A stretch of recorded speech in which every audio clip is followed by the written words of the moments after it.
Hi friends, ఇవాళ Lepakshi temple ప్రత్యేకతలు తెలుసుకుందామండి. ఇది అనంతపురం జిల్లాలో ఉంది.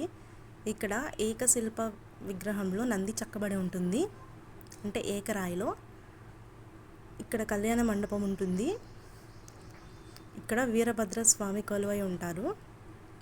ఇక్కడ ఇక్కడ చూసుకున్నట్టయితే ఏ గుడికైనా ఒక గాలి గోపురం ఉంటే ఇక్కడ రెండు ఉన్నాయి.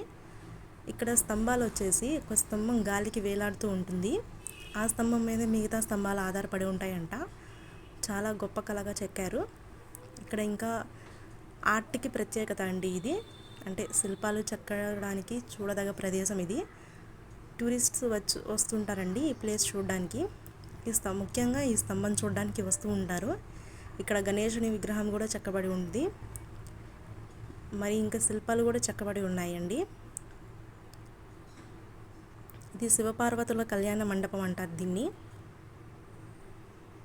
సో మీరు ఈ లేపాక్షి టెంపుల్కి వెళ్ళుంటే కామెంట్ చేయండి.